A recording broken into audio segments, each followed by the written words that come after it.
de eso que dice León XIII es que ese mal va a estar dentro de la Iglesia, o sea, no va a ser una lucha desde afuera. Los buenos están acá, los malos están allá.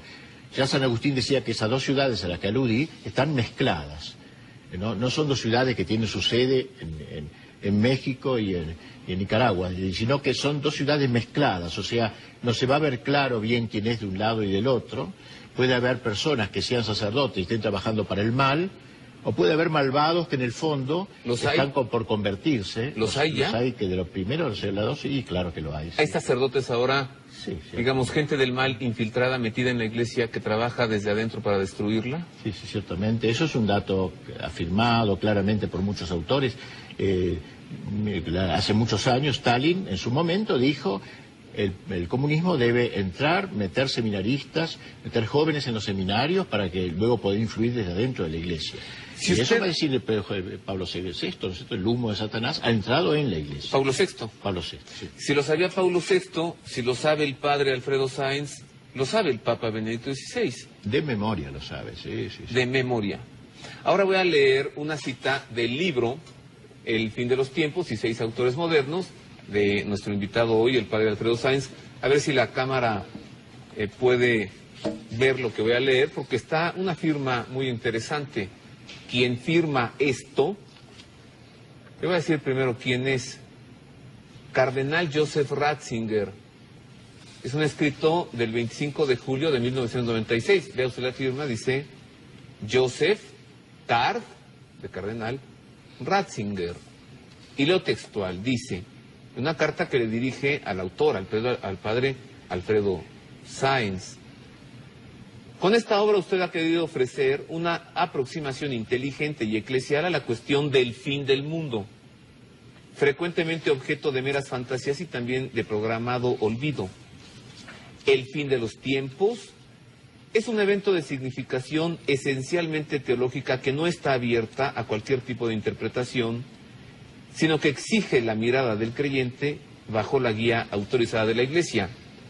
Quien escribiera esto en 1996, entonces era prefecto de la Sagrada Congregación para la Doctrina de la Fe y actualmente el sucesor de Pedro. Entonces, la palabra fin de los tiempos, cuando dice que es un tema de programado olvido, ¿qué tanto sabe el Papa Ratzinger de estos que han levantado su trono dentro de la Santa Sede, padre? Él tiene una gran experiencia en el Vaticano, porque hace muchos años que está, conoce bien todo, de modo que además él se interesa mucho en este tema del fin de los tiempos.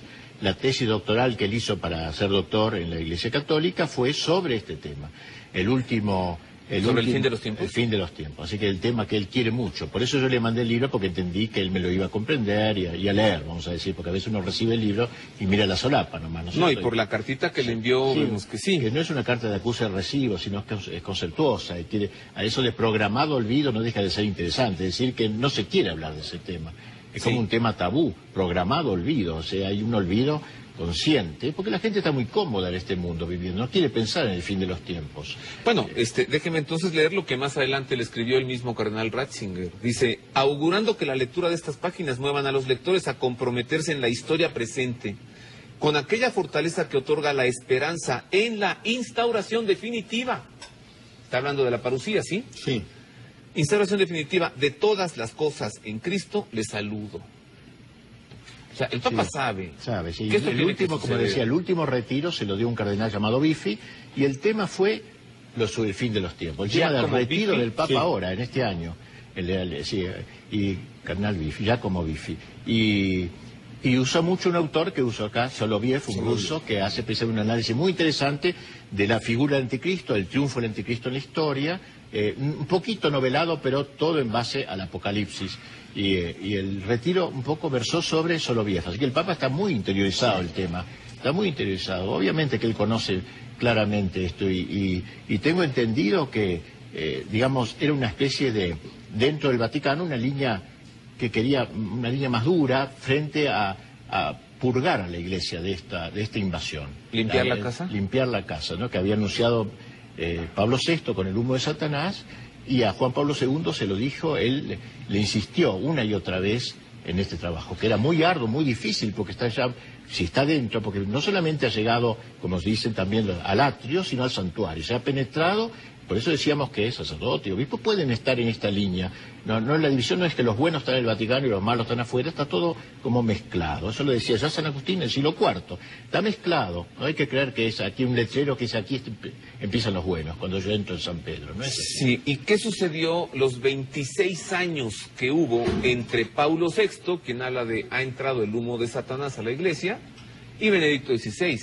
Me refiero, Luis Eduardo, a Juan Pablo I y Juan Pablo II.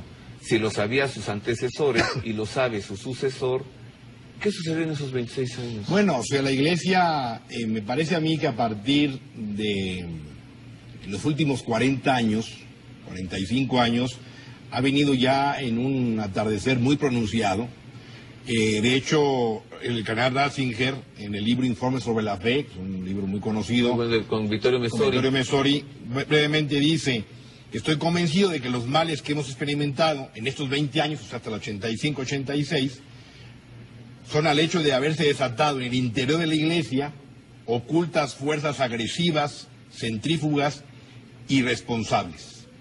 Es decir, habla de una división al interior de la Iglesia.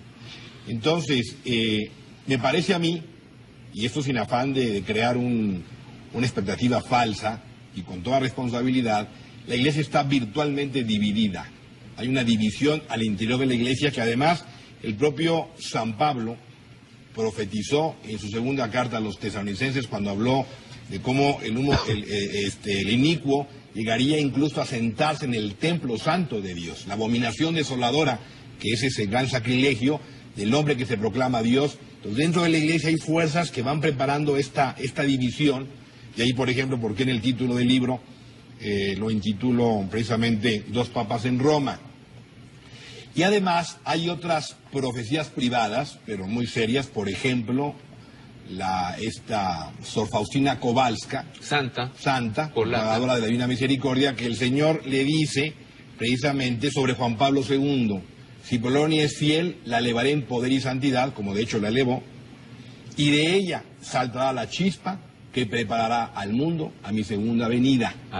Entonces esa chispa que prepara al mundo a segunda venida puede ser tanto la devoción a la Divina Misericordia, que estamos ahora festejando en la octava después de Pascua de Resurrección, y la figura de Juan Pablo II, ¿verdad? Que es indudablemente un papa que quiso y trató en lo posible por un lado, de abrir lo más que pudo los brazos para llevar el Evangelio de Cristo a todas partes, pero por otra parte de determinar cuál es realmente la verdad de salvación y tratar de limpiar la casa, como hablábamos en todo momento, y que aparentemente pues no logró cumplimentar este propósito. Entonces, la pregunta que solté aquí, padre, antes de la pausa anterior: ¿ha iniciado el fin?